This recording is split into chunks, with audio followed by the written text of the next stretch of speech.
स्वागत है आपका एक और नई वीडियो में। इस वीडियो में हम डिस्कस करेंगे HP Patwari exam point of view से काफ़ी इंपॉर्टेंट चैप्टर साइंस का माइक्रो ऑर्गेनिज्म फ्रेंड एंड फो। बहुत इंपॉर्टेंट टॉपिक है। इस टॉपिक में से काफ़ी ज़्यादा क्वेश्चंस जो हैं वो बन सकते हैं। तो इसका इंट्रोडक्शन स्टार्ट करते हैं। सबसे पहले तो कभी हमने सोचा है कि हमारे आसपास कुछ ऐसे जीव रहते हैं जो इतने छोटे होते हैं कि जिन्हें हम अपनी नंगी आंखों से जो है वो बिल्कुल नहीं देख सकते हैं, लेकिन इनका इम्पैक्ट इतना है कि ये छोटे छोटे जीव क्या कर सकते हैं, हमें बीमार कर सकते हैं या फिर हमारी जान भी बचा सकते हैं। ये हमारे जब हम बीमार होते हैं तो हमारी जान भी बचाते हैं, तो हमारा खाना भी बनाते हैं या हमारे खेतों को भी जिंदा रखते हैं। हाँ जी, तो आज हम बात करने वाले हैं माइक्रो ऑर्गेनिज्म की, जो होते हैं फ्रेंड भी और फो भी, जो हमारे मित्र भी हैं और दुश्मन भी हैं।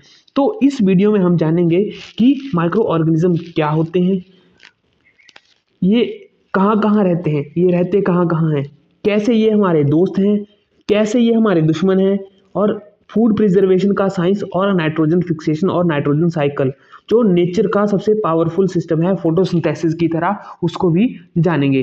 तो एंड तक वीडियो को देखो क्योंकि ये chapter exam plus real life दोनों के लिए ही सुपर इंपॉर्टेंट है। तो सबसे पहले बात करते हैं introduction to the invisible world की। We see plants and animal around us. क्या है कि हम जो है हर तरफ जो है अपने पेड़ पौधे या एनिमल्स को तो देखते हैं, but there are living organism भी नॉर्मली कुछ ऐसे होते हैं, जैसा कि मैंने आपको बताया कि जिनको हम नंगी आंखों से नहीं देख पाते हैं बिल्कुल भी। उनको हम सूक्ष्मदर्शी या फिर किसी लेंस के साथ ही देख पाते हैं। उनको बोलते हैं हम माइक्रो ऑर्गेनिज्म या माइक्रोब्स बोलते हैं। तो जैसे कि एग्जाम्पल की ऑब्जर्वेशन बात करें, हम जब आजकल बारिशों का मौसम है, तो बारिशों के मौसम में क्या होता है, जो हमारा ब्रेड होते हैं उस पे हमारा जो है वो ब्रेड गेट्स स्पॉइल्ड और विजुअल नोट सरफेस, उनका सरफेस जो है वो कवर हो जाता है ग्रेश वाइट पैचेस की तरह। इसको कैसे देखा जा सकता है, मैग्नीफाइंग ग्लास की तरह ही देखा जा सकता है, इसको नंगी आंखों से नहीं देखा जा सकता। These structures are not visible to the naked eye. तो हम इन्हीं को जानेंगे कि ये क्यों होता है। कुछ और एक्टिविटीज देख लेते हैं कुछ डेली लाइफ की। कि देखो, अपने आसपास से एक मिट्टी लो, उसको एक बीकर में डालो, फिर उसमें वाटर डाल दो, मिट्टी को नीचे जो है वो सेटल होने दो। वहाँ पे अगर अगर आप देखोगे तो वाटर में छोटे छोटे ड्रॉपलेट्स की तरह, छोटे छोटे तिनकी की तरह जो है वो आ जाते हैं, कण आ जाते हैं। तो ये क्या होते हैं, माइक्रो ऑर्गेनिज्म होते हैं। अगर हम सूक्ष्मदर्शी की सहायता से इसको देखेंगे तो हम इनको जान पाएंगे। अब सूक्ष्मदर्शी की सहायता से हम अपने हाथ को भी देखेंगे तो हमारे हाथ में भी इतने छोटे छोटे बैक्टीरियाज होंगे कि हम खाना भी ना खा सकें। वो नंगी आंखों से नहीं देखे जा सकते हैं, इतने छोटे छोटे होते हैं। अब देखो, एक एक्टिविटी और है पॉन्ड वाटर की, कि आप उनको पॉन्ड वाटर लो, उसको एक है स्लाइड के ऊपर रख के देखो, तो जब हम उसको सूक्ष्मदर्शी से देखेंगे तो हमें भी उसमें जो है छोटे छोटे ऑर्गेनिज्म जो है वो तैरते हुए दिखाई देंगे। तो कंक्लूजन क्या हुआ इसका, water and soil are full of tiny organism, though not all are microbes. तो इसका क्या मतलब है कि जो पानी है और हमारी मिट्टी है वो छोटे छोटे माइक्रोजीवों से जो है वो भरी हुई है। तो डेफिनेशन की बात कर लेते हैं कि माइक्रो ऑर्गेनिज्म होते क्या हैं। तो micro organism are so small that they cannot be seen with unaided eye. Some like fungus on bread need a magnifying glass, other need a microscope. तो माइक्रो ऑर्गेनिज्म वो जीव होते हैं जो बहुत क्या होते हैं, छोटे होते हैं, जो सिर्फ माइक्रोस्कोप से ही दिखते हैं।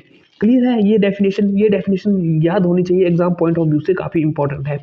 तो माइक्रो ऑर्गेनिज्म क्या होते हैं, ये वो छोटे जीव होते हैं जो बहुत छोटे होते हैं प्रेजेंस के हिसाब से, और जिनको सिर्फ हम माइक्रोस्कोप के साथ ही या मैग्नीफाइंग ग्लास के साथ ही देख सकते हैं।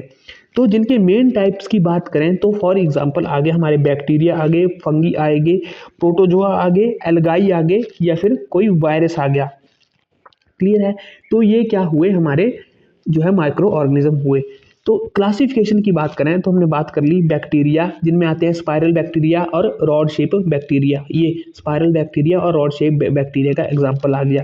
फंगी की बात करें, एग्जांपल ब्रेड मोल्ड, पेनिसिलियम और एस्परगिल्स, ये आगे हमारे फंगी के एग्जांपल। ये है सामने फंगी जो हमने ब्रेड की बात करी। प्रोटोजोआ की बात करें तो अमीबा और पैरामीशियम, अमीबा और पैरामीशियम ये आगे हमारे प्रोटोजोआ के टाइप्स आगे। एल्गाई की बात करें तो एल्गाई के एग्जाम्पल आगे हमारे ये आ गया कलमाइड मोनस, ये हमारा एल्गाई का एग्जाम्पल आ गया। स्पिरगोरिया ये भी हमारा एल्गाई का जो है वो एग्जाम्पल, ऐसे आप फिगर में देख सकते हो। तो viruses microscopic but different, they reproduce only inside the cell of a host bacterium plant और एनिमल। तो वायरस की बात कर रहे हैं जैसे कि, तो वो क्या करते हैं, वो जिस सेल में घुस जाते हैं या जिस बॉडी में घुस जाते हैं तो वहाँ से ही अपने आप को जो है वो रिप्रोड्यूस उसके साथ ही मिलके उस बॉडी को एक्वायर करके उसको अपना घर बना के जो है वो आगे से आगे जो है अपने आप को ग्रो करना स्टार्ट कर देते हैं। ठीक है, कुछ हम डिजीज़ उनकी डिजीज़ की बात करें कि उनसे कौन कौन से रोग जो हैं वो हो सकते हैं। जैसा कि हमने बताया कि हमारी जान बचा भी सकते हैं और हमारी जान ले भी सकते हैं, तो वही सब अब हम आगे डिस्कस करेंगे।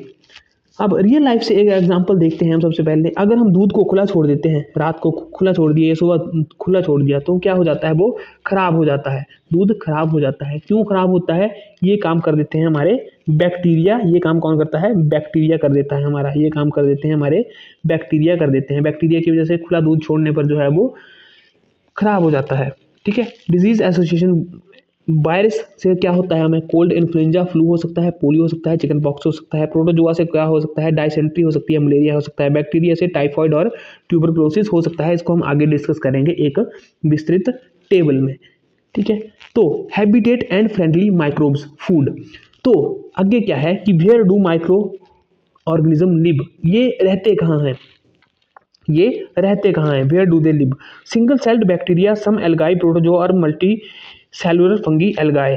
तो ये कहाँ रहते हैं, environment all types, ice, cold climate, hot spring, desert, marshy land, inside bodies of animals और humans.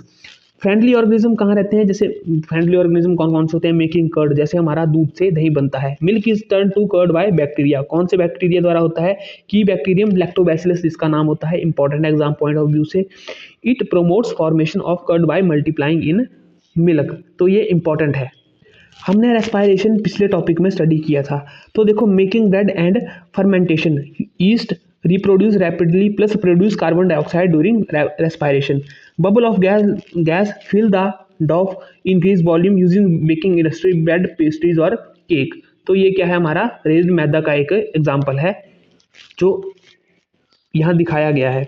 Other food, cheese, pickles, idli and dosa, batter fermentation और भटूरा भी इसी वजह से जो है वो हमारे बनते हैं। तो हमने डिस्कस किया इसमें कि माइक्रो ऑर्गेनिज्म जो हैं वो हर जगह मिलते हैं। कहाँ मिलते हैं, हर जगह रह जाएंगे ये, हर जगह ये मतलब नेचर के हिसाब से अपने आप को अडेप्ट करते हैं। तो ये इनके रहने की जगह क्या क्या है, ये कहाँ कहाँ रह सकते हैं, यहाँ पढ़ा देखो हमने, हवा में रह सकते हैं ये रह सकते हैं, पानी में रह सकते हैं, मिट्टी में रह सकते हैं, इंसान की बॉडी में रह सकते हैं, इंसान की बॉडी में भी रह सकते हैं, वहाँ उसके म्यूटेशन करके अपने आप को मल्टीप्लाई कर रहते हैं। ठीक है, ये बर्फ़ में मिल जाएंगे आपको, ये आपको गर्म स्प्रिंग्स में मिल जाएंगे, डेजर्ट में मिल जाएंगे। तो इसको रियल लाइफ एग्जांपल से हम जोड़ के देखते हैं। रियल लाइफ एग्जांपल से अगर जोड़ के देखें हम इसको, तो हमारा पेट जो है, हमारा पेट है, तो हमारे पेट में क्या होता है, हमारी जो आंत होती है, हमने बड़ी आंत और छोटी आंत पढ़ी थी एक चैप्टर में, आंत होती है, तो उसमें बैक्टीरिया रहते हैं। उसमें क्या रहते हैं, बैक्टीरिया रहते हैं। एक तो हमारा एसिड होता है HCl, उसमें बैक्टीरिया होते हैं जो क्या करते हैं, जो हमारा खाना पचता है उसको पचाने में जो है मदद करते हैं, खाना पचाने में मदद करते हैं। मतलब माइक्रो ऑर्गेनिज्म क्या है, नेचर का इनविजिबल वर्कर है। माइक्रो ऑर्गेनिज्म क्या है, नेचर का इनविजिबल वर्कर है। तो आगे डिस्कस करते हैं हम कॉमर्शियल एंड मेडिसिनल यूज़ की, कि इनका जो है वो क्या यूज़ होता है। मतलब micro organism and us, micro organism और हमारा उनके साथ क्या रिलेशन है। बहुत अच्छा, मतलब ये हमारे दोस्त भी हैं, ये हमारे दुश्मन भी हैं। तो यही सब जो है वो हम आगे डिस्कस करेंगे। तो माइक्रो ऑर्गेनिज्म का रिलेशन हमसे लव हेट जैसा है, ये प्यार भी करते हैं हमसे, घृणा भी करते हैं। कुछ क्या है, हमारी हेल्प करते हैं और कुछ क्या करते हैं, हमें बीमारी फैलाते हैं। क्या करते हैं, कुछ हेल्प करते हैं और कुछ बीमारी फैलाते हैं। तो इसलिए बोलते हैं, हेल्प करने वाले को बोलते हैं हम ये हमारे फ्रेंड हैं, और बीमारी फैलाने वाले को बोलते हैं ये हमारे क्या हैं, फो हैं। क्लियर है? तो हम यही डिस्कस करेंगे हम आगे कि फ्रेंड और फो में क्या फ़र्क है, कौन से फ्रेंड हैं, कौन से फो हैं हमारे। तो हम सबसे पहले बात करें अगर हम फ्रेंडली माइक्रो ऑर्गेनिज्म की, जो हमारे दोस्त हैं। किसकी बात कर रहे हैं हम? फ्रेंडली माइक्रो ऑर्गेनिज्म की, जो हमारे दोस्त हैं। तो सबसे पहले वो क्या काम करते हैं, हमारा फूड मेकिंग में जो है वो वेरी हेल्पफुल होते हैं। फॉर एग्जाम्पल बात करते हैं हम दही की, बात कर लेते हैं। तो दही में जो है वो, जब दूध से दही बनता है तो कौन बनाता है उसको? बैक्टीरिया ही बनाता है। कौन सा बैक्टीरिया बनाता है? लैक्टोबैसिलस। ये याद है, इसको याद कर लो, ये काफ़ी इंपॉर्टेंट है एग्जाम पॉइंट ऑफ व्यू से। लैक्टोबैसिलस। और ब्रेड को क्या बनाता है? यीस्ट बनाता है। और चीज़ जो हमारा पनीर बनता है उसको कौन बनाता है? बैक्टीरिया प्लस फंगी मिलके पनीर को बनाते हैं। Bacteria plus fungi. तो अगर हम एग्जाम्पल की बात करें, जब दूध में थोड़ा सा हम क्या करते हैं, हमारी मदर दूध में थोड़ा सा दही मिलाती है ना, तो वो क्या करती है? बैक्टीरिया दूध को कर्ड बना देते हैं। अब आगे बात करें हम कुछ और यूसेस की, तो मेडिसिन्स, एंटीबायोटिक्स, जैसे कि पेनिसिलिन होगी जो फंगस से बनती है। वैक्सीन्स होगी, जैसे वायरस बैक्टीरिया की वीक फॉर्म बनाते हैं। फॉर एग्जांपल टीबी, पोलियो और कोविड की वैक्सीन भी बनी। तो ये हमारे लिए हेल्पफुल है। फॉर आगे बात करते हैं एग्रीकल्चर में, कि सॉइल की फर्टिलिटी को क्या करते हैं? ये बढ़ाते हैं। नाइट्रोजन को प्लांट्स के लिए यूजफुल करते हैं। अब बात करते हैं हार्मफुल माइक्रो ऑर्गेनिज्म की, जो हमारे दुश्मन होते हैं। तो इसको हम एक एक करके डिस्कस करते हैं। पहले इसको हम कमर्शियल और मेडिसिनल यूज़ को डिस्कस कर लेते हैं कि इसके कमर्शियल और मेडिसिनल यूज़ क्या क्या हैं। तो देखो, ये एग्जांपल दिया है अल्कोहल का। तो अल्कोहल वाइन और विनेगर बनाने में किसका यूज़ होता है? यीस्ट का यूज़ होता है। यीस्ट क्या है? एक माइक्रो ऑर्गेनिज्म है। क्या है? माइक्रो ऑर्गेनिज्म है। तो रिएक्शन क्या होती है इसमें? देखो कि शुगर को ईस्ट के साथ जब मिलाया जाता है तो क्या बन जाता है? हमारा अल्कोहल बन जाता है। अब एक एक टर्मिनोलॉजी यहाँ पे यूज़ की गई है। देखो, production of alcohol, wine and acetic acid, वो किसकी मदद से किया जाता है? ईस्ट की मदद से किया जाता है। प्रोसेस ईस्ट, ग्राउंड और natural sugars, Braille, wheat, rice और फ्रूट जूस। तो नेचुरल शुगर के सोर्स क्या हैं? ब्रेली, व्हीट, राइस और फ्रूट जूस। तो ये एक टर्म यूज की गई है यहाँ पे, फर्मेंटेशन। फर्मेंटेशन ये क्या होता है? फर्मेंटेशन क्या होता है? तो शुगर को अल्कोहल में कन्वर्ट करने की प्रोसेस को, the process of conversion of sugar into alcohol. तो शुगर को अल्कोहल में कन्वर्ट करने की प्रोसेस को क्या बोलते हैं हम? फर्मेंटेशन बोलते हैं। क्या बोलेंगे? शुगर को अल्कोहल में कन्वर्ट करने की प्रोसेस को हम फर्मेंटेशन बोलते हैं। इसकी डिस्कवरी किसके द्वारा की गई है? लुइस पास्चर के द्वारा की गई थी। कब की गई थी? 1857 में। अब इसके रियल लाइफ एग्जाम्पल बताते हैं हम कि रियल लाइफ एग्जाम्पल क्या हो सकते हैं। तो रियल लाइफ एग्जाम्पल है, जैसे हमारा ब्रेड फूलता है, वो किसकी वजह से फूलता है? किस प्रोसेस की वजह से? फर्मेंटेशन की वजह से फूलता है। फर्मेंटेशन क्या हुई? जो शुगर को अल्कोहल में कन्वर्ट करती है। Process of converting sugar into alcohol, ये इंपॉर्टेंट है। शुगर को अल्कोहल में कन्वर्ट करने की प्रोसेस को क्या बोलते हैं हम? फर्मेंटेशन बोलते हैं। तो रियल लाइफ एग्जांपल आगे, जो ब्रेड का फूलना है, वाइन बनानी है या फिर विनेगर बनाना है। आगे बात करते हैं मेडिसिनल यूज़ की। तो मेडिसिनल यूज़ एंटीबायोटिक्स। तो एंटीबायोटिक्स मेडिसिन होती हैं जो बैक्टीरिया को क्या करती हैं? मार देती हैं या उनकी ग्रोथ को रोक देती हैं। ये क्या करेंगी? हमारी एंटीबायोटिक्स होंगी, या बैक्टीरिया को मार देंगी या उनकी ग्रोथ को रोक देंगी। तो इसके सोर्सेज क्या क्या होते हैं? इसके सोर्सेज होते हैं हमारे बैक्टीरिया और फंगी। अगर हम एग्जाम्पल की बात करें तो पेनिसिलिन आ गया इसका एग्जाम्पल, टेट्रासाइक्लिन आ गया इसका एग्जाम्पल, स्ट्रेप पाइटोमाइसिन इसका एग्जाम्पल आ गया, एरिथ्रोमाइसिन इसका एग्जाम्पल आ गया। तो डिस्कवरी किसने की थी इसकी? अलेक्जेंडर फ्लेमिंग ने की थी 1929 में। किसकी खोज की थी? पेनिसिलिन की। 1929 में अलेक्जेंडर फ्लेमिंग ने 1929 में पेनिसिलिन की खोज की थी। किससे की थी? पेनिसिलिन ग्रीन मोल्ड पेनिसिलियम से निकली। तो ये फर्मेंटेशन की किसने की? लुइस पास्चर ने। ये इंपॉर्टेंट है, फर्मेंटेशन की खोज किसने की? लुइस पास्चर ने। और जो है पेनिसिलिन की किसने की? अलेक्जेंडर फ्लेमिंग ने 1929 में। क्लियर है? तो रियल लाइफ एग्जांपल बात करें तो टीबी, निमोनिया, टाइफाइड का ट्रीटमेंट जो है वो इसी प्रोसेस के थ्रू जो है वो होता है। तो आगे बात करते हैं हम एंटीबॉडीज़ की, कि एंटीबॉडीज़ के उनके रूल्स और वैक्सीन्स का क्या है। एंटीबॉडीज़ के इंपॉर्टेंट रूल्स की बात कर लेते हैं अब, जो हम यहाँ पे दिखाया गया हुआ है। तो बायोटिक्स के रूल्स की बात करें हम, तो इनको डॉक्टर की सलाह से ही लेना चाहिए, क्वालिफाइड डॉक्टर की। कोर्स पूरा कंप्लीट करना है। गलत डोज फ्यूचर में मेडिसिन काम नहीं करेगी। बेवजह लेने पर क्या है, बेनिफिशियल बैक्टीरिया जो है वो मर जाते हैं। ठीक है, तो एंटीबायोटिक्स कोल्ड और फ्लू वायरस पर काम नहीं करती है, ये इंपॉर्टेंट है। बोलते हैं ना जुकाम और इसको एंटीबायोटिक्स ले लो, तो ये कोल्ड और फ्लू होता है उस पे जो है वो, और वायरस पे काम नहीं करती है। तो वैक्सीन मैकेनिज्म की बात करें हम, कि वैक्सीन मैकेनिज्म क्या होता है। जब माइक्रोब जो है बॉडी में आते हैं, बॉडी एंटीबायोटिक्स जो है, बॉडी क्या करती है, हमारी एंटीबॉडीज़ को प्रोड्यूस कर देती हैं। तो बॉडी याद रख लेती है, उसकी एक मेमोरी बना लेती है। अब वैक्सीन क्या होती है, डेड या वीक माइक्रोब्स बॉडी में डालते हैं। क्या करेंगे, डेड और वीक माइक्रोब्स को बॉडी में डालेंगे तो बॉडी एंटीबॉडीज़ बना लेती है। बॉडी क्या बनाएगी, एंटीबॉडीज़ बना लेगी, और फ्यूचर में भी प्रोटेक्शन जो है वो मिल जाएगी। तो प्रिवेंटेबल डिसीज़ कौन से हैं इसके, दो कॉलरा आ गया, टीबी आ गया, स्मॉल पॉक्स हो गया, या हेपेटाइटिस आ गया।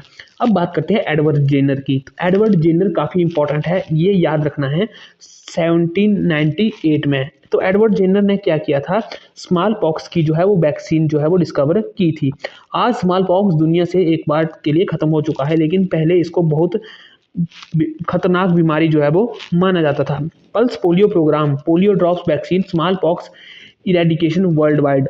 क्या बोला मैंने, कि पल्स पोलियो और ये जो है वो तीनों चीज़ें जो है वो ख़त्म हो चुकी हैं। तो याद रखना, पहले हमने ऊपर क्या याद रखा था, कि पेनिसिलिन की खोज किसने की थी, अलेक्जेंडर फ्लेमिंग ने की थी, ये इंपॉर्टेंट है। फेर्मेंटेशन की खोज किसने की थी, लुइस पास्चर ने की थी। ठीक है, और फेर्मेंटेशन क्या करता है, शुगर को अल्कोहल में कन्वर्ट करता है। ये प्रोसेस होती है, किसने की थी, लुइस पास्चर ने।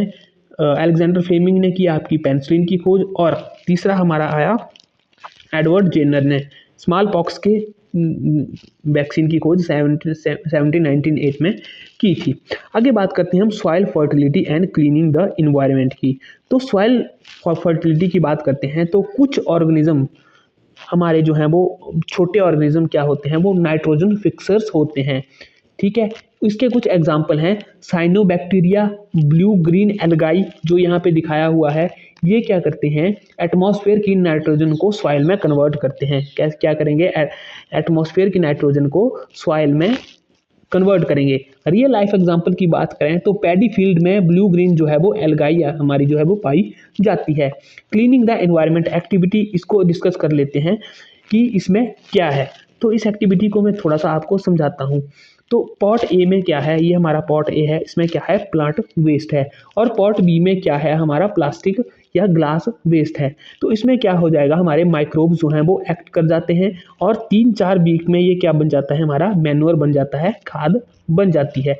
पॉट बी में क्या है, हमारा प्लास्टिक और ग्लास है, तो इसमें जो है वो माइक्रोब्स एक्ट नहीं कर पाते, तो नो चेंज, कोई चेंज नहीं आता है, ये एज इट इज़ ही रहेगा। तो कंक्लूजन क्या निकला है इसका, इसका कंक्लूजन ये निकला कि माइक्रोब सिर्फ ऑर्गेनिक वेस्ट को ही डिकम्पोज कर पाते हैं, प्लास्टिक वेस्ट को नहीं। अब एक देखो हैरानी की बात है, साइंटिस्ट ऐसे एक्सपेरिमेंट कर रहे हैं क्योंकि हमारा प्लास्टिक वेस्ट का कचरा बहुत सारा हो गया है, दुनिया प्लास्टिक वेस्ट से काफ़ी परेशान आ चुकी है। तो प्लास्टिक वेस्ट को ख़त्म करने के लिए भी कुछ ऐसे बैक्टीरियाज को साइंटिफिकली प्रिपेयर या मैन्युफैक्चर किया जा रहा है, कि इस पे स्टडी चल रही है अब, कि जो प्लास्टिक वेस्ट को भी जो है वो ख़त्म कर दें। अगर हम रियल लाइफ की बात करें, इसकी रियल लाइफ की बात करें, तो कंपोजिट पिट आ गया, गोबर गैस प्लांट आ गया, या वेस्ट मैनेजमेंट प्लांट जो आगे, वो हमारे जो हैं वो क्लीनिंग ऑफ एनवायरनमेंट में आते हैं। जो जैसा कि कंपोस्ट पिट बना लिया, गोबर गैस प्लांट बना दिया, या फिर वेस्ट मैनेजमेंट के लिए कोई प्लांट जो है वो बना दिया हो। तो आगे बात कर लेते हैं हम हार्मफुल माइक्रो ऑर्गेनिज्म की, पैथोगन्स बोलते हैं इनको। तो ये क्या हैं, हमारे बहुत बड़े दुश्मन हैं। ये क्या करते हैं, ये बीमारी फैलाएंगे, किस में फैलाते हैं बीमारी? ह्यूमंस में फैलाएंगे, एनिमल में फैलाएंगे और प्लांट्स में भी फैलाते हैं। अब कुछ कॉमन एग्जाम्पल की बात करें हम तो इनके कुछ डिजीज होते हैं। फॉर एग्जांपल कॉलरा हो गया, वो किससे होता है? बैक्टीरिया से होता है। मलेरिया की बात करें तो वो प्रोटोजोआ से होता है। डेंगू की बात करें तो वो वायरस से होता है। टीबी की बात करें तो वो भी बैक्टीरिया से होता है। अब गंदे पानी पीने से क्या होता है? कॉलरा होता है। मच्छर से क्या होता है? मलेरिया और डेंगू होता है। इसलिए clean water plus hygiene equal to protection होता है। तो चलिए हार्मफुल ऑर्गेनिज्म को जो है हम थोड़ा सा डिस्कस कर लेते हैं, ये इंपॉर्टेंट है। तो पैथोगन्स क्या होते हैं? हार्मफुल माइक्रो ऑर्गेनिज्म पैथोगन्स क्या होते हैं? तो ये होते हैं डिजीज कॉसिंग माइक्रो ऑर्गेनिज्म, जो रोग फैलाते हैं उनको हम बोलते हैं पैथोगन्स। ये हेल्दी पर्सन को इन्फेक्टेड पर्सन से फैलते हैं। हेल्दी पर्सन को किससे फैल जाएंगे? इन्फेक्टेड पर्सन से फैल जाएंगे। अब ये क्या है? कम्युनिकेबल डिसीज होते हैं। ये होते हैं डिजीज कॉसिंग माइक्रो ऑर्गेनिज्म। अब ये क्या होते हैं? कम्युनिकेबल डिसीज मतलब जो कम्युनिकेशन क्या करते हैं? वार्तालाप कर सकते हैं। जो डिजीज एक से दूसरे को लग जाती हैं, ठीक है, spread from infected to healthy person by air, water और कॉन्टैक्ट। कैसे लगेंगे? जो डिजीज एक से दूसरे को लग जाती हैं, कैसे? For example cholera, common cold, chicken pox और टीबी, ये है एक से दूसरे को लग जाते हैं। तो ये डिजीज कैसे स्प्रेड होती है? कुछ मीडियम तो होगा इसका। तो देखो हाउ स्प्रेड हैपन्स, तो बाय एयर, एयर मतलब हवा के द्वारा। स्नीज, स्नीज मतलब हम छींक मारते हैं। Fine droplet with thousand of virus breed thin, जब हम स्नीज करते हैं तो कफ से हमारे फाइन ड्रॉपलेट्स निकलते हैं हजारों की संख्या में, ठीक है। तो हजारों वायरस हवा में फैल जाते हैं, वो दूसरा पर्सन उसको क्या करता है? हवा के थ्रू जो है वो इनहेल कर लेता है। तो उससे क्या हो जाता है? एग्जाम्पल हमारा टीबी हो जाता है, कोल्ड हो जाता है, या फिर कोविड जो अभी नई बीमारी आई थी वो भी तभी हम मास्क लगा के रखते थे ना, ताकि हमारे जो है वो इनहेल ना हो पाए, ठीक है। आगे बात करते हैं, वाटर और फूड से भी हो सकता है। इसका क्या है? वाटर और फूड से भी हो सकता है। गंदा पानी पीते हैं, खाना ढक के ना रखें, ठीक है, तो एग्जाम्पल कॉलरा और टाइफाइड हो सकता है। इसके कुछ कैरियर्स भी हो सकते हैं। देखो ये नेचर के कैरियर्स हैं। फीमेल एनोफेल्स मॉस्किटो, ठीक है, जो क्या है? ये देखो फीमेल एनोफेल्स, ये क्या है? मलेरिया की कैरियर, पैरासाइट प्लाज्मोडियम की कैरियर, ठीक है, डेंगू के कैरियर।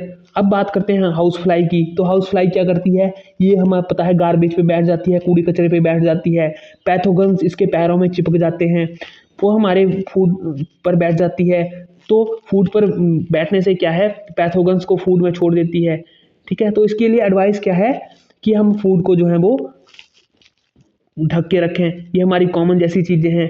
अब इसको कंट्रोल कैसे किया जा सकता है? जैसे कि फॉर एग्जांपल पानी जमा ना होने दें, कूलर्स टायर्स साफ रखें, सराउंडिंग को अपनी को ड्राई रखें।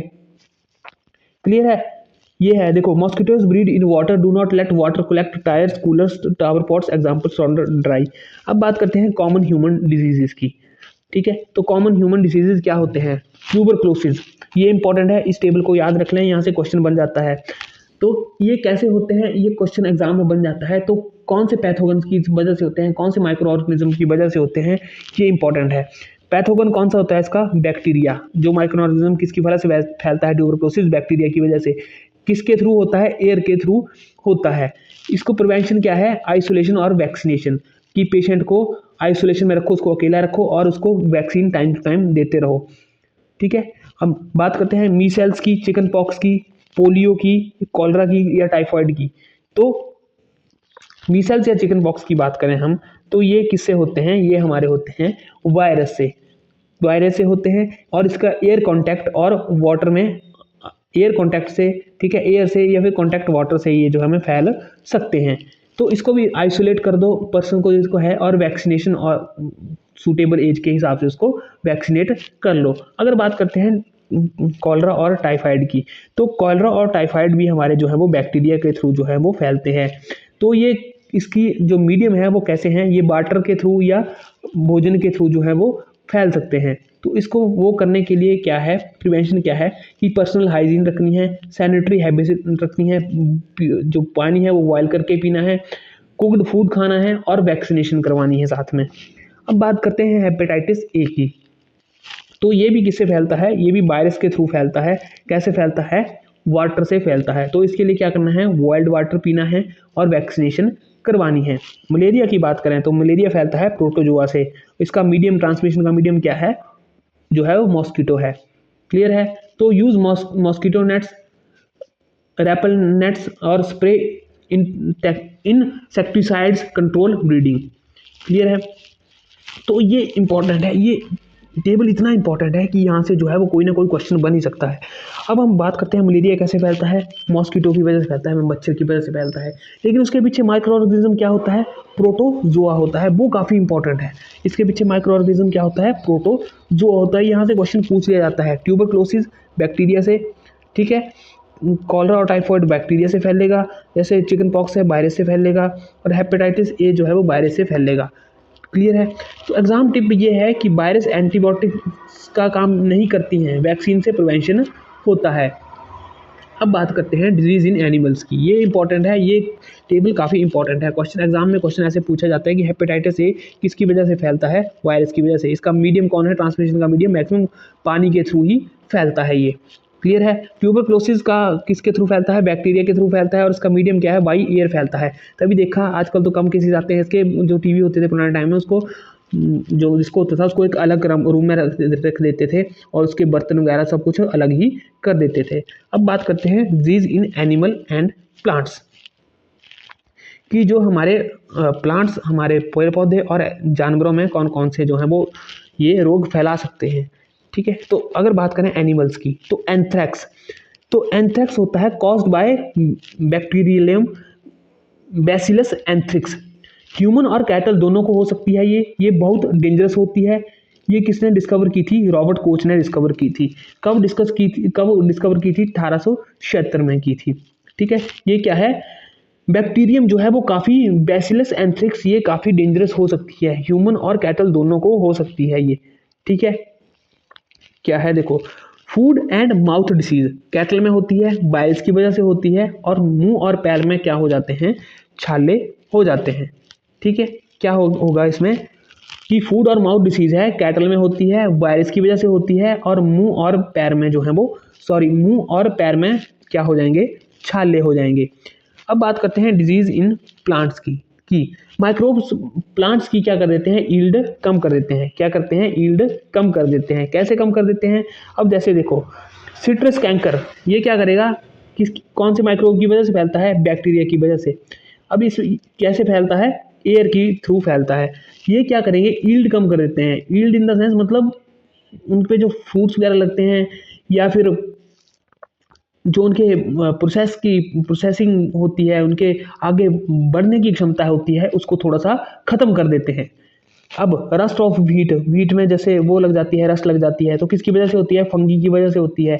ये कैसे फैलता है, एयर और सीड्स की वजह से फैलता है। येलो बेन मोजाइक भिंडी में, ठीक है, ये किसकी वजह से फैलती है, इसका माइक्रोब कौन सा होता है, वायरस। और मोड क्या होता है इसका, कीड़े मकोड़े की वजह से फैल जाती है। तो इसको कंट्रोल करने के तरीके क्या हैं, केमिकल का यूज़ हम क्यों करते हैं, उन माइक्रोब्स को मारने के लिए करते हैं। डिजीज़ प्लांट्स को हटा देते हैं, हम करते हैं ना, छिड़काव करते ही है ना, ये बोलते हैं डेली लाइफ में कि ये इसको एक कीड़ा लग गया, वो कीड़ा लग गया। तो साइट्रस कैंकर ये क्यों होता है, देखो माइक्रोब बैक्टीरिया की वजह से होता है। रस्ट ऑफ व्हीट क्यों होता है, फंगी की वजह से होता है। येलो बीन मोजाइक ऑफ भिंडी किसकी वजह से होता है, वायरस की वजह से होता है।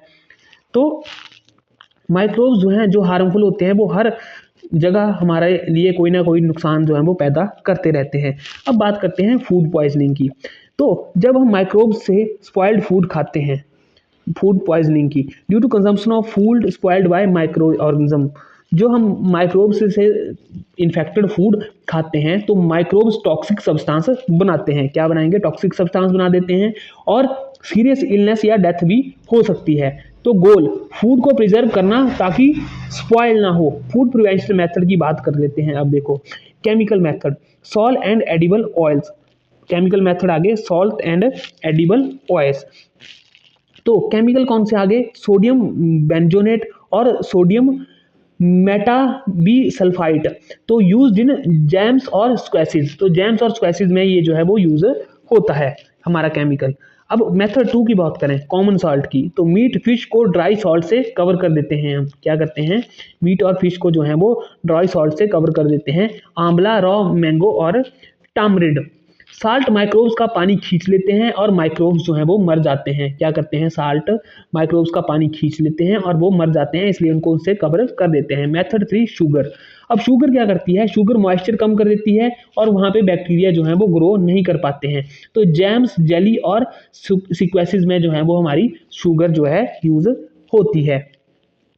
ठीक है, अगर बात करते हैं कुछ और प्रिवेंशन मेथड की भोजन को बचाने की, तो उसमें आगे हमारे जैसे ऑयल एंड विनेगर। तो ऑयल एंड विनेगर क्या करते हैं, बैक्टीरिया इस एनवायरनमेंट में सर्वाइव नहीं कर पाते हैं। ठीक है, तो इसको हम कैसे यूज़ करते हैं ऑयल को, जैसे हम वहाँ पे कभी देखा अचार को, उसमें ऊपर थोड़ी सी फंगस लग जाती है, वो किसकी वजह लैक ऑफ से लगती है, उसमें क्या डाल देते हैं, फिर ऑयल डाल देते हैं। तो ऑयल क्या करते हैं, ये कहाँ होते हैं, पिकल्स में, वेजिटेबल में और मीट और फिश में यूज होता है ऑयल्स, क्योंकि ऑयल और विनेगर में क्या है, हमारा ये बैक्टीरिया जो है वो इस एनवायरनमेंट में सर्वाइव नहीं कर पाते हैं। हीट एंड कोल्ड, तो बॉइलिंग, बहुत से माइक्रोब्स जो है वो बॉइलिंग से मर जाते हैं। रेफ्रिजरेशन की बात करें, बहुत लो टेम्परेचर पर, यहाँ पे क्या होता है, इनकी ग्रोथ जो है बिल्कुल स्लो होती है। आगे बात करते हैं पॉस्चराइजेशन की। तो लुईस पॉस्चर का नाम तो सुना ही होगा। तो इस प्रोसेस में क्या करते हैं हम, पॉस्चराइजेशन में क्या करते हैं, मिल्क को 70 डिग्री सेंटीग्रेड पर 15 से 30 सेकंड हीट उसको ठंडा कर देते हैं और स्टोर कर देते हैं। ठीक है, क्या करेंगे, पॉस्चराइजेशन में क्या होता है, जिसकी खोज किसने की थी, लुईस पॉस्चर ने की थी। इस प्रोसेस को, मिल्क को 70 डिग्री सेंटीग्रेड पर 15 से 30 सेकंड हीट करते हैं, उसको तुरंत ठंडा कर देते हैं, फिर स्टोर कर देते हैं। ठीक है, फिर इसको क्या है, विदाउट बॉइलिंग से भी जो है वो कंज्यूम्ड किया जा सकता है, बिना बॉयल किए। ये बिल्कुल सेफ मिल्क है। अब सातवें मेथड की बात करें तो स्टोरेज एंड पैकिंग। तो ड्राई फ्रूट्स, वेजिटेबल, उसको क्या करते हैं हम, एयर टाइट ड्राई पैकेट्स में जो है वो स्टोर कर देते हैं। क्यों करते हैं, एयर नहीं मिलेगी, एयर मीडियम नहीं मिलेगा तो बैक्टीरिया या वायरस, फंगस जो भी है वहाँ पे ग्रो नहीं हो पाएंगे। ठीक है, आगे बात करते हैं हम नाइट्रोजन फिक्सर्स की, कि नाइट्रोजन फिक्सेशन क्या होता है। नाइट्रोजन फिक्सेशन की बात करते हैं तो कुछ बैक्टीरिया क्या करते हैं, हमारे एटमॉस्फेयर की नाइट्रोजन को सॉइल यूजेबल फॉर्म में कन्वर्ट करते हैं। ये हमारे लिए बेनिफिशियल बैक्टीरियाज होते हैं। तो इनका बेनिफिट क्या है, सॉइल क्या हो जाती है, इससे हमारी फर्टाइल हो जाती है, सॉइल फर्टाइल हो जाएगी, प्लांट्स जो हैं वो हेल्दी ग्रो करना स्टार्ट हो जाते हैं। एग्जाम्पल राइजोबियम बैक्टीरिया, हम पहले भी एग्जाम्पल ये कर चुके हैं, प्लांट्स की में डिस्कस कर चुके हैं, राइजोबियम बैक्टीरिया की जो रूट नोडल्स में पाए जाते हैं। देखो, rhizobium bacteria involve in fixation of nitrogen and in leguminous plants pulses में। लोकेशन कहाँ रहते हैं, lives in the root nodes of plants like beans and peas. Relationship क्या है, सिम्बायोटिक होता है। Other fixation action of lightning, fact the amount of nitrogen in the atmosphere remain constant. तो ये क्या कर देते हैं, राइजोबियम नाम के जो जीवाणु होते हैं वो नाइट्रोजन को बिल्कुल फिक्स कर देते हैं। अब हम नाइट्रोजन साइकिल को पढ़ लेते हैं, जो काफ़ी इंपॉर्टेंट है। इस फिगर के थ्रू जो है वो नाइट्रोजन साइकिल को जो हम डिस्कस करेंगे। तो अब नाइट्रोजन साइकिल को समझते हैं हम। नाइट्रोजन साइकिल, इस फिगर से हमें सारा जो है वो क्लियर हो जाएगा, मैं इस फिगर से सारा समझा दूंगा। तो नाइट्रोजन साइकिल एक क्या है, प्राकृतिक चक्र है, एक बिल्कुल नेचुरल फिनोमिना है, जिसमें नाइट्रोजन एटमॉस्फेयर से सॉइल, सॉइल से प्लांट्स में जाएगी और प्लांट से एनिमल में जाएगी, वापस फिर वो एटमॉस्फेयर में जाती है और एटमॉस्फेयर से फिर जो है वो सॉइल में चल जाती है। तो nitrogen proteins, DNA, chlorophyll, vitamin बनाने के लिए बहुत ज़्यादा जरूरी होती है। एटमॉस्फेयर में नाइट्रोजन 78% होती है, लेकिन प्लांट्स जो है वो इसका सीधा यूज़ नहीं कर सकते हैं, प्लांट्स नाइट्रोजन का सीधा यूज़ नहीं करते हैं। तो चलिए इसको स्टेप बाय स्टेप जो है वो समझते हैं। अब ये देखो, ये क्या है, एटमॉस्फेरिक नाइट्रोजन है। तो हवा में नाइट्रोजन कौन कौन सी फॉर्म में होती है, N2 फॉर्म में होती है। ये सबसे ज़्यादा है हमारे इसमें वातावरण में 78% है।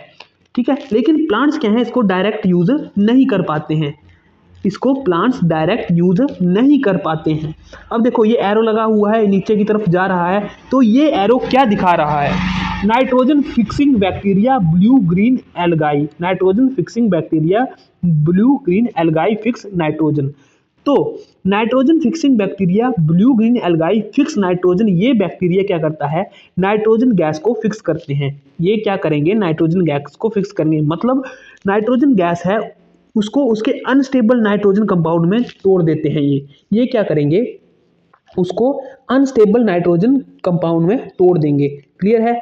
ये देखो अलगाई आ गया, और ब्लू ग्रीन अलगाई और नाइट्रोजन फिक्सिंग बैक्टीरिया, दो ये इसमें लगे हुए हैं काम करने में। तो ये क्या करेंगे, नाइट्रोजन को उसके अनस्टेबल कंपाउंड्स में तोड़ देंगे। ये बैक्टीरिया कहाँ मिले रहते हैं, ये बैक्टीरिया सॉइल में मिले रहते हैं। ये क्या है, लेग्यूमिनस प्लांट्स की रूट्स में भी होते हैं। अब फिर क्या है, देखो compounds of nitrogen in the soil. देखो फिर से एरो, ये एक नीचे की तरफ एरो जा रहा है। तो इसमें क्या हो रहा है, देखो अब इन्होंने इसको नाइट्रोजन को फिक्स कर दिया, मतलब उसके कंपाउंड्स में तोड़ा। कंपाउंड्स में तोड़ के क्या हुआ, जो नाइट्रोजन उसके कंपाउंड बने उसको क्या किया, सॉइल में जो है वो मिक्स कर दिया बैक्टीरियाज ने। इसकी फॉर्म होती है नाइट्रेट्स, नाइट्राइट्स हो गए, या फिर अमोनियम की फॉर्म में। ये फॉर्म प्लांट्स के लिए अनस्टेबल है। देखो प्लांट्स के लिए अनस्टेबल है। यहाँ से फिर दो एरोज निकल रहे हैं, यहाँ से फिर दो एरोज निकल रहे हैं हमारे। देखो एक ये एरो निकल रहा है, एक ये एरो निकल रहा है, एक तीन निकल रहे हैं, ये एरो निकल रहे हैं। तो फिगर में एक देखो ये जिगजैग साइन भी है, लाइटनिंग साइन भी है। तो ये लाइटनिंग साइन क्यों है, देखो जब बिजली गिरती है तो क्या होते हैं, नाइट्रोजन और ऑक्सीजन आपस में रिएक्ट कर जाते हैं। ये एक नेचुरल फिनोमिना है। नाइट्रोजन कंपाउंड बनाते हैं, बारिश के साथ फिर से क्या है वो सॉइल में गिर जाते हैं, तब ये एरो जो है वो नीचे लगा हुआ है। क्लियर है, क्या हो रहा है कि जैसे बिजली गिरती है तो नाइट्रोजन और ऑक्सीजन आपस में रिएक्ट कर जाते हैं, ठीक है, नाइट्रोजन के कंपाउंड बन जाते हैं, और बारिश के साथ वो फिर क्या होते हैं, सॉइल में गिर जाते हैं। ये भी सॉइल के नाइट्रोजन कंपाउंड्स को बढ़ाता है, ये प्रोसेस भी, ठीक है। अब देखो इसमें क्या हुआ कि प्लांट अपटेक बाय रूट्स। अब यहाँ देखो ये plant uptake by roots, figure में देखो प्लांट्स अपनी जड़ों रूट से सॉइल के नाइट्रोजन को अब्जॉर्ब कर लेते हैं। ये क्या करेंगे, जो इसमें सॉइल में आया वो उसको अब्जॉर्ब कर देंगे। फिर क्या करेंगे, इस नाइट्रोजन का यूज़ कर लेंगे और क्या करेंगे, अपना प्रोटीन बनाएंगे या अपना क्लोरोफिल बनाएंगे, अपना खाना बना लेंगे। अब देखो फिर से यहाँ से क्या जा रहा है, एरो कहाँ जा रहा है, ये एरो, ये एक भालू दिख रहा है, मतलब एनिमल की तरफ जा रहा है। तो एनिमल की तरफ क्यों जा रहा है, तो एनिमल प्लांट्स को क्या कर लेंगे, ये प्लांट्स को खा लेते हैं। अब इनमें जो नाइट्रोजन होगी इसके पत्तों में, वो क्या जाएगी, डायरेक्टली हमारे इसमें चली जाएगी, एनिमल्स में चली जाएगी। तो एनिमल में नाइट्रोजन क्या करेगी, फिर इनके मसल्स बिल्ड करेगी, बॉडी टिश्यू को बिल्ड करेगी, एंजाइम बना देगी। फिर एरो नीचे की तरफ जा रहा है, ये देखो एरो नीचे की तरफ जा रहा है। तो यहाँ क्या दिख रहा है, अब ये एनिमल डेड भी होंगे, मरेंगे भी, ये कुछ एक्सक्रीट भी करेंगे, ठीक है, ये अपना मलमूत्र भी त्यागेंगे। तो ये फिर एरो नीचे की तरफ जा रहा है। तो इस एरो को क्या होता है, जो नाइट्रोजनस वेस्ट बनता है वो एक्सक्रीशन और डेथ की वजह से भी बनता है। एनिमल और प्लांट्स यूरिन करते हैं, फीसेस करते हैं, उनकी डेड बॉडीज होती हैं, ये सब फिर क्या है, सॉइल में गिर जाती हैं। फिर सॉइल में गिर जाने से इनके जो नाइट्रोजन का कंटेंट है वो फिर से क्या मिल जाता है, सॉइल में मिल जाता है। देखो यहाँ फिर से सॉइल में मिल गया। Bacteria convert waste into solid nitrogen. फिर अब फिगर का देखो ये रेड एरो लगा हुआ है, ये रेड एरो लगा हुआ है। तो बैक्टीरिया वेस्ट को तोड़ते हैं, नाइट्रोजन वापिस सॉइल के कंपाउंड में बदल जाती है। इससे सॉइल क्या हो जाता है, इसकी वजह से सॉइल फिर से फर्टाइल जो है वो हो जाता है। सॉइल क्या हो जाएगा, इससे फर्टाइल हो जाएगा। तो अब लास्ट एरो है ये, जो हम स्टार्टिंग में डिस्कस कर रहे थे, ये लास्ट एरो है हमारा ये। तो ये क्या करेगा, देखो यहाँ क्या लिखा है, bacteria turn compound to nitrogen gas. फिर ये क्या करता है, देखो कुछ बैक्टीरिया क्या करते हैं, नाइट्रोजन को N2 को उसके कंपाउंड में तोड़ते हैं। फिर वो कंपाउंड, एक कुछ बैक्टीरिया ऐसे भी होते हैं, कुछ बैक्टीरिया ऐसे होते हैं, वो क्या करेंगे, कंपाउंड टू नाइट्रोजन गैस, उसके कंपाउंड्स को नाइट्रोजन गैस में कन्वर्ट करेंगे। जो उसके कंपाउंड्स होंगे फिर से उसको क्या कर देंगे, कन्वर्ट नाइट्रोजन गैस में कन्वर्ट कर देंगे।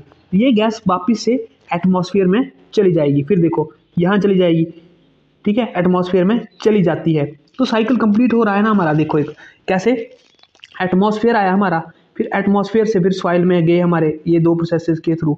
यहाँ पे देखो, यहाँ पे क्या हुआ, पहले नाइट्रोजन के उसको कंपाउंड को तोड़ा गया, फिर सॉइल में गए, फिर वो प्लांट्स में गए, प्लांट से एनिमल्स में गए, एनिमल से फिर सॉइल में गए, सॉइल से फिर एटमॉस्फेयर में गए।